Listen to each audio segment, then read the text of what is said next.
Tinanghali na nga kaming bumaba ng palengke. Nantay ko pa kasing magising yung dalawang bata bago kami umalis. Sinasama din kasi namin sila araw-araw sa palengke dahil nga wala kami mapag-iiwanan sa kanila dito sa bahay. Sinalubong nga si Mia ni Tatay Edwin niya para bigyan siya ng itlog. Tuwang-tuwa nga ang bata dahil may mga itlog na naman na ibinigay sa kanya. Sabi ko nga ay mamaya ko na lang kukunin pag uwi namin sa gabi.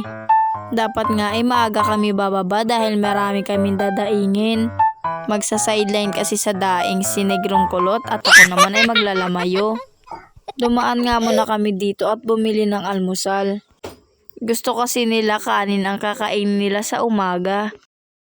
Dito nga kami palagi bumibili guys kasi masarap yung pagkain nila at malinis. Wow. Favorite ko ng ulam dito sa kanila ay yung steak.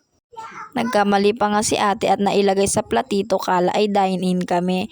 Pero sabi ko nga ay take out dahil doon na lang kami kakain sa palengke. Nakapagbayad na nga ako guys at papunta na nga kami nito sa palengke. Hindi ko na na-video yung pagbukas namin ng trapal. Ito na lang yung pag-aayos na lang namin ng paninda.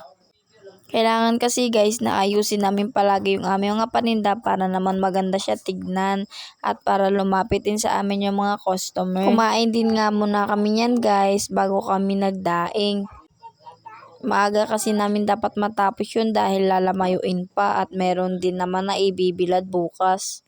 Pakita ko na sa inyo guys paano namin siya dinadaing. Nakatapos na nga ako dyan sa paglalamayo na sideline ko kaya tinulungan ko na siya sa pagdadaing para mapabilis kami.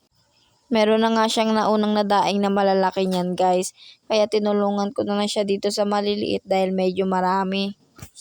Dahil nga kung siya lang mag-isa ang magdadaing nito ay baka abutin kami ng gabi. Medyo matumal nga ang bintahan kaya naman nag-sideline lang muna kami. Para naman kahit papaano ay meron kaming panggastos. Ito nga pala guys yung malapitan na video ng pagdadaing. Wow. Hindi lang po siya basta daing, boneless po siya. Madali lang din naman po kasi itong daingin.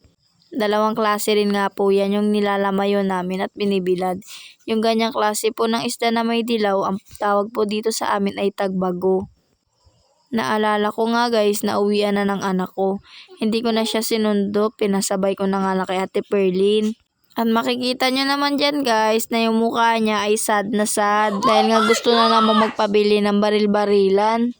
Ito talaga yung epekto kapag hindi sinusundo. Ang daming nakikita. Buti na nga lang ay meron kaming sideline at mabibilihan namin sila. Ayoko nga sanang siyang bilihan dahil marami na silang laruan sa bahay at nakakalat na lang. Pero ano pa nga bang magagawa ko dahil nagsabi na ang papa nila na bibilihan sila. Kaya kung wala kaming sideline, wala rin pambiling laruan. Hindi naman siya palagi nagpapabili sa amin, pero nga lang ngayon nakita niya at gustong gusto niya kaya pinabibili niya sa amin. Tinatapos nga lang namin tong aming ginagawa at pupunta kami doon sa sinasabi niyang bilihan. Kahit Hagardo Versosa nga ay for the go ang magulang. Nang matapos nga kaming magdaing ay nagsara na kami para diretso na sana uwi. Kaso nga bigla niya naalala na bibilihan nga pala siya ng laruan kaya nga pumunta na kami dito sa plaza para mabilhan siya. Super excited nga ang bata dahil mabibili na yung gusto niya. Sinasabi ko na nga kagad sa kanya na huwag kami bibili ng mahal dahil budget lang ang pera namin. Pagkababa pa nga lang sa motor guys ay hinahanap niya na yung tindahan na nakita niya kanina. Sa sobrang ang daming laruang nakadisplay, litong-lito na siya sa gusto niyang bilhin. Kaya nga sabi ko ay hanapin na muna namin yung tindahang nakita niya para doon na lang kami bibili. Kaya nga ayaw ko siya napapadaan dito guys dahil nga sobrang kulit at kung ano-ano ang pinangahawakan. Pagkakita niya nga doon sa tindahan na puro baril ay pumasok na siya agad. Hindi naman talaga siya mahilig sa baril-barilan ng mga laruan. Ang hilig niya talaga ay yung mga truck. First time niya lang kasi magkakaroon ng laruan na baril-baril.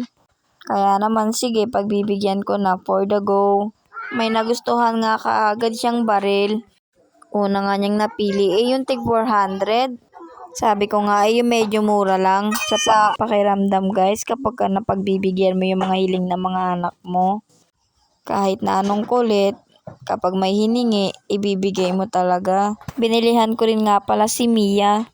Siyempre kapag bumili ka sa isa, dapat meron din yung isa. Para walang gulo. Ito na nga yung napili niyang baril-baril at sabi ko nga i-testing muna namin. Gustong gusto niya na rin ngang hawakan guys at nung ikinakasan niya nga hirap na hirap siya dahil nga matigas yung kasahan. Pero dahil nga G na G ang bata, for the go. Di bali daw na matigas ang kasahan basta bilihin daw namin yun. Hirap na hirap pa nga siya, hindi niya alam kung paano ikakasa. Dahil nga first time niya palang magkakaroon ng laruan na baril-barilan na nilalagyan ng bala. Pinilian ko na nga si Mia ng laruan at ito na nga lang aso-aso ang binili ko. Dahil kahit ano naman bilhin ko laruan kay Mia ay magugustuhan niya.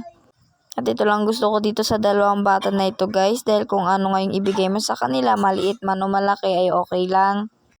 Masaya din nga ako guys kapag nabibilihan ko sila ng mga gusto nila. Kasi nga nung bata pa ako ay hindi ko rin naman naranasan na magkaroon ng mga ganyang klase ng laruan. Sarap lang sa pakiramdam guys na nakikita ko masaya ang mga anak ko. Nagbayad na nga ako niyan guys at sabi ko nga kay kuya ay plastic pero wala nga daw silang plastic kaya doon na lang niya inilagay sa plastic ng baril. Kasi gusto ko nga na pagbigay ko kay Mia ay meron ding balot kaso nga lang ay wala silang plastic. Kaya okay na yan at itong nga isa ay palingalinga pa parang may gusto pang bilhin. Napansin ko nga itong ahas na ito at bumili nga ako ng isang piraso dahil meron akong paggagamitan. Tawang-tawa nga si Dre kasi parang alam niya na kung ano yung gagawin ko. Pinabayaran ko na nga muna sa kanya yung ahas na binili ko at bumalik na rin kami sa motor para umuwi. Bumili na nga lang din kami ng ulam pati na rin pagkain ng rabbit namin. Yun lang guys, bye!